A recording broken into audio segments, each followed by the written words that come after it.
5,000 करोड़ रुपए की जो खेप थी ड्रग्स की, जो प्रशासन और पुलिस की तत्परता से पकड़ी गई,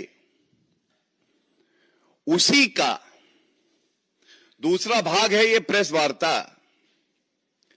और देश की जनता, हरियाणा की जनता अचंभित है, आक्रोशित है, क्योंकि ये कैसी सी कांग्रेस है। हम सब जानते हैं, C for corruption Congress, C for confuse Congress, लेकिन अब सी फॉर कोकेन कांग्रेस। चिंता की बात है, कांग्रेस पार्टी का एक पदाधिकारी जिसकी गिरफ्तारी होती है, इसके पकड़े जाने के बाद जनता पुलिस को शाबाशी दे रही है, सरकार अपना कार्य कर रही है, और यह भारतीय जनता पार्टी की प्रतिबद्धता ही है कि चाहे कोकेन कांग्रेस कितना ही क्यों ना चाह ले, लेकिन देश के युवाओं को नशे की लत हम नहीं लगने देंगे। देश का युवा रोजगार पा रहा है भारतीय जनता पार्टी से। यह लड़ाई है विचारधाराओं की। नरेंद्र मोदी जी कह रहे हैं कि युवा खेलेगा, शिक्षा प्राप्त करेगा, इनोवेशन होगा भारत में, रोजगार के अवसर पैदा हुए हैं, नौकरी मिलेगी। और दूसरी तरफ कांग्रेस पार्टी है जो भ्रष्टाचार के लिए, सी फॉर करप्शन के लिए जानी जाती थी, अब सी फॉर कोकेन के लिए जानी जा रही है। और क्या यह आज पूछा नहीं जाएगा कि अगर ये जो मुख्य आरोपी 5,000 करोड़ रुपए की ड्रग्स की खेप के जो पकड़ी गई है, जिम्मेदार पाया गया है, तो राहुल गांधी, मल्लिकार्जुन खड़गे, प्रियंका वाड्रा गांधी, सोनिया गांधी, भूपेंद्र हुड्डा, ये लोग चुप क्यों हैं? ये कौन सा नशा है? ये सत्ता का नशा है? आपको लगता है कि आप हरियाणा के और भारत के युवाओं के साथ, उनकी जिंदगी के साथ खिलवाड़ करोगे और जनता चुप रहेगी, भारतीय जनता पार्टी चुप रहेगी? ऐसा नहीं होने वाला।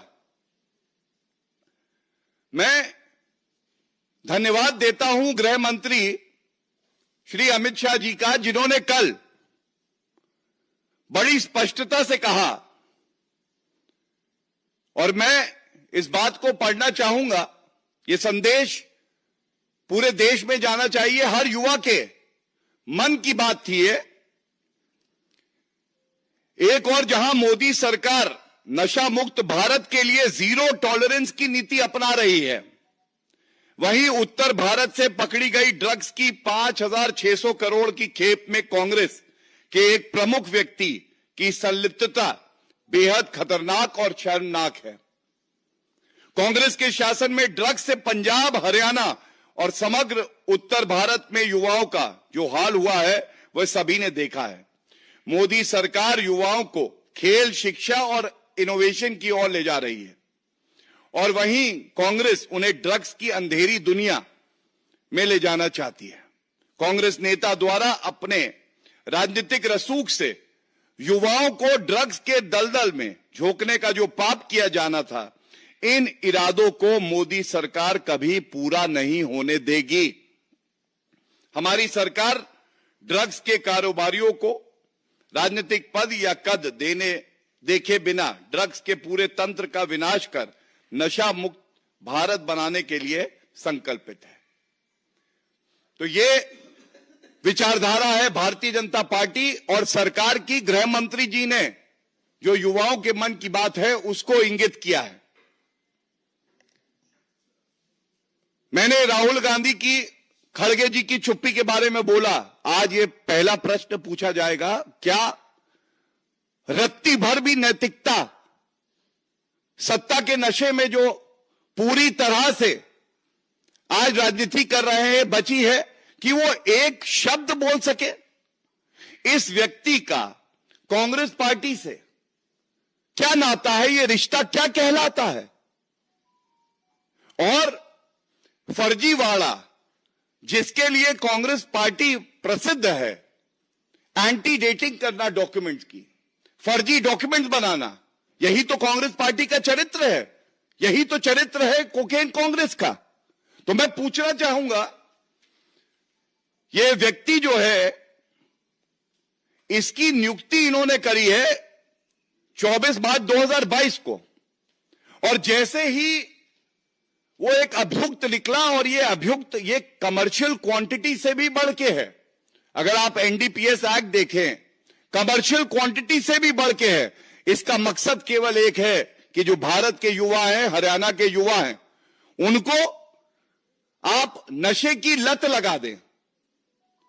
क्या वक्तव्य आया, क्या स्पष्टीकरण आया? स्पष्टीकरण यह आया कि इस व्यक्ति को हमने नियुक्ति करी 24 मार्च को, अक्टूबर 2022 में पद से हटाया था। तो फिर आज बात होगी प्रमाण की भी। आप एक डिजिटल प्रमाण दीजिए, डिजिटल फुटप्रिंट्स रहते हैं, दिखाइए। कैसे ये प्रतीत होगा कि ये जो आपने हटाया था ये वाकई अक्टूबर 2022 में था? कैसे ये पता चलेगा जनता को कि आनन फानन में जैसे ही ये पकड़ा गया, और आपको पता है, जनता ये मानती है आप कोकेन कांग्रेस है, ड्रग वाली कांग्रेस है, युवाओं की खिलाफत करने वाली कांग्रेस है, आपने तुरंत इस तरह का बैकडेटेड एक निष्कासन पत्र निकाल दिया? यह आपसे पूछा जाएगा। और सबसे बड़ी बात है, अगर आपकी दलील है तो मैं ये पूछना चाहता हूं, ऐसे व्यक्ति 6 महीने तक इतने महत्वपूर्ण पद पे बने रहे, ये बात तो आप भी स्वीकारते हैं। अगर राहुल गांधी इस तरह के लोग, जिनका एंटीसीडेंट ड्रग डीलर से जुड़ा है, 5600 करोड़, ये कोई छोटी मोटी खेप नहीं है, ऐसे लोगों की कांग्रेस पार्टी में जगह क्या है और कैसे ये अंदर आ जाते हैं? इनका बैकग्राउंड चेक क्यों नहीं होता? कभी वो व्यक्ति जो महिलाओं को प्रताड़ित करते हैं वो आपकी कांग्रेस पार्टी में होते हैं, कभी भ्रष्टाचारी दिखाई देते हैं, और कभी जो ड्रग डीलिंग करते हैं वो कांग्रेस में दिखाई देते हैं। इस प्रश्न का उत्तर मैं समझता हूं कांग्रेस पार्टी को देना चाहिए, अन्यथा राहुल गांधी का एक ट्वीट है, इसका एक अंश आपके समक्ष रख रहा हूं। ये 4 अक्टूबर 2024 को हरियाणा के चुनाव के संदर्भ में लिखा था, और इन्होंने कहा था ये कमियां हैं और इसका नतीजा नशे के गिरफ्त में बर्बाद होता युवा हुनर। ये राहुल गांधी ने लिखा 4 अक्टूबर। ये 4 अक्टूबर का जो ट्वीट है, आप कहते हैं नशे की गिरफ्त में बर्बाद होता युवा, और बर्बाद कर कौन रहा है? कांग्रेस पार्टी। प्रमाण के साथ अभियुक्त पकड़ा जाता है, वो कांग्रेस पार्टी की एक जिम्मेदार पद पे बैठा था, सदस्य था आपके हिसाब से, और हमारे हिसाब से आपने बैकडेटेड फर्जीवाड़ा करके ये दिखाया कि वो निष्कासित हो गया है। तो ये सवाल हम आपसे इसलिए पूछ रहे हैं, क्या आज कांग्रेस पार्टी युवाओं को नशे की लत लगवाने के लिए सबसे बड़ी ड्रग है? यह चिंताजनक है।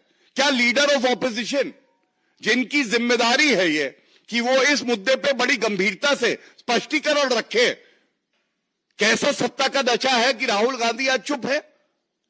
जनता कह रही है ये कंफ्यूज कांग्रेस, करप्ट कांग्रेस और कोकेन कांग्रेस है।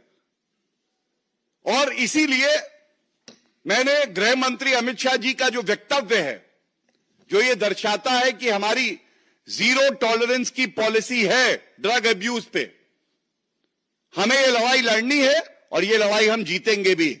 आज प्रश्न ये है कि कांग्रेस पार्टी का रुख और उसका रोल क्या रहेगा, वो लड़ाई में हमारे साथ खड़ी होगी, देश के साथ खड़ी होगी, या वो स्वयं अपने नेताओं से ड्रग डीलिंग करवाएगी। ये बड़ा ही चिंताजनक है। दूसरा एक अहम बिंदु है, हम सब जानते हैं झूठे वादों का क्या है, वादे टूट जाते हैं, खटाखट खटाखट खटाखट। चाहे चुनाव कर्नाटका का हो, चाहे हिमाचल का हो, चाहे तेलंगाना का हो, अब गारंटी दे रहे हैं हरियाणा चुनाव में भी। गारंटी तो कांग्रेस पार्टी की केवल एक है। अगर कांग्रेस पार्टी गारंटी देगी, भ्रष्टाचार की गारंटी देगी, लूट खसोट की देगी, ड्रग डीलिंग की भी अब गारंटी देने लगे हैं। ये गारंटी है। कांग्रेस पार्टी, राहुल गांधी आया है तो साथ में भ्रष्टाचार लाया है, महंगाई लाया है, झूठे वादे लाया है। इनके पिटारे में केवल झूठे वादे हैं।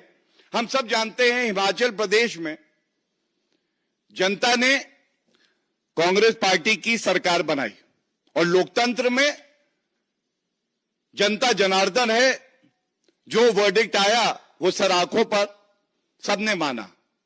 लेकिन आज ये पूछा जाएगा, हिमाचल प्रदेश की अर्थव्यवस्था की हालत ये इन्होंने कर दी, वहां पे जो सरकारी कर्मचारी हैं उनको वेतन देने के लिए नहीं है। और सबसे बड़ी बात है, ये कैसी वादा तोड़ कांग्रेस पार्टी है। टॉयलेट सीट्स, ध्यान दीजिएगा, स्वयं तो कुछ दे नहीं पाए। इतने साल सत्ता में रहे, 55 साल में भी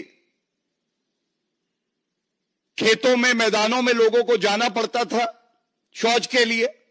यह बदला जब आदरणीय प्रधानमंत्री जी ने एक प्रण लिया और 12 करोड़ टॉयलेट दिए। लेकिन कांग्रेस पार्टी हिमाचल में कर रही है, टॉयलेट सीट पे 25 रुपए लिए जाएंगे हर टॉयलेट सीट पे। अब आप मुझे यह बताइए, जब आप कहते हैं खटाखट खटाखट खटाखट, तो जनता कह रही है ये 25 रुपए टॉयलेट सीट पे क्यों ले रहे हो? हमने क्या पाप किया, क्या गलती है हमारी? आपको वोट कर दिया, आपकी सरकार बना दी, आपने वादे पूरे नहीं किए और आप जो है हिमाचल प्रदेश को कर्ज की तरफ लेके चले गए हैं। जो हिमाचल प्रदेश की आर्थिक हालत है, आज करीब 87,000 करोड़ का डेट हिमाचल प्रदेश पे है और ये अगले वित्तीय वर्ष तक 1 लाख करोड़ हो जाएगा। अब 1 लाख करोड़ पहुंचाने में भूमिका रही भ्रष्टाचारी कांग्रेस पार्टी के नेताओं की, मुख्यमंत्री की, मंत्रियों की, और जनता इनके भ्रष्टाचार में घुन की तरह पिस रही है। टॉयलेट सीट पे 25 रुपए लेने का जो ये खटाखट मॉडल है, ये अब सार्वजनिक हो रहा है। ये बेहद ही चिंताजनक है और ये सभी को शर्मसार करता है। जो कांग्रेस वादे करती है कि ये मुफ्त कर देंगे, वो मुफ्त कर देंगे, वो अब आम जनता की टॉयलेट सीट के पीछे पड़ी हुई है। यह दर्शाता है किस तरह से जनहित में ना कांग्रेस पार्टी ने कभी काम किया है और ना वो करेगी। केवल सत्ता का सुख पाना है, गांधी परिवार को आगे बढ़ाना है, यही उनका मूल मंत्र है। वीके न्यूज, राष्ट्र के नाम।